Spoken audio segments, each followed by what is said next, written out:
Madame la présidente de la commission, vous avez demandé la parole. Oui, merci Monsieur le Président, Monsieur le Ministre, Monsieur le rapporteur, mes chers collègues. Juste dire que, comme le disait Monsieur Sirug, les mots ont un sens et quand on parle d'un système de soins, on ne parle pas tout à fait d'un système de santé. Je me félicite à quelques-uns d'avoir pu aller visiter, vous avez raison Monsieur Lurton, l'agence de santé publique, la nouvelle agence appelée Santé publique France, qui va être un bel outil de prévention et notre pays est en retard, même si beaucoup de choses ont été faites, notamment depuis 2012 et en l'occurrence dans le dernier texte voté et présenté par Madame Touraine et voté en tout cas mis en place en janvier 2016.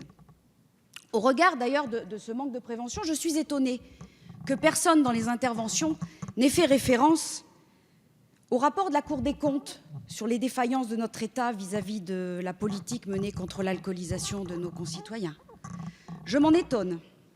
Ce rapport est sorti cette semaine, je vous invite à le lire, il est édifiant. Ensuite, j'envoie un message à l'opposition, et vraiment je respecte le rapporteur et le travail qu'il fait, puisque nous avons mené un travail commun sur la permanence des soins ambulatoires, rapport qui a été voté à l'unanimité de notre commission. Donc, Monsieur Dor, on ne peut pas vous faire le reproche de ne pas vous investir pour l'amélioration de la santé de nos concitoyens, même si nous avons parfois des divergences.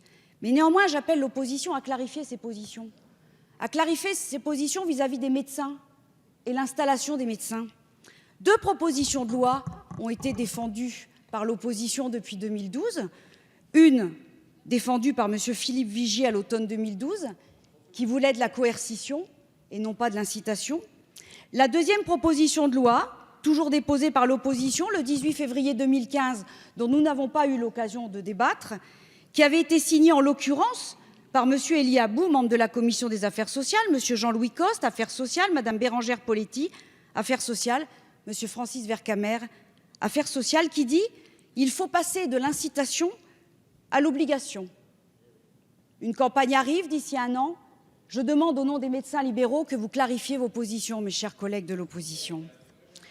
Ensuite, je m'interroge et je m'inquiète d'une convention qui a été signée, on n'en a pas parlé en janvier 2016, qui doit inquiéter toute la représentation nationale. Une convention de revitalisation entre un grand laboratoire pharmaceutique mondial et la Fédération française des maisons et pôles de santé a été signée en janvier 2016. Au moment où, depuis la loi Bertrand, relayée ensuite par la nouvelle majorité, nous faisons en sorte que la transparence existe entre les liens d'intérêt, conflits d'intérêts entre les professionnels de santé et les grands laboratoires pharmaceutiques, une telle convention avec cette fédération ait pu être signée sans qu'aucune de nous n'ait réagi à ce moment-là. Je crois qu'il faudra aller voir ce qui se passe. Il ne s'agit pas que les laboratoires pharmaceutiques s'emparent des maisons de santé et aillent créer des liens d'intérêt, des conflits d'intérêts, alors que nous faisons tout pour lutter contre. Merci. Donc la commission, je voudrais rappeler la position de la commission.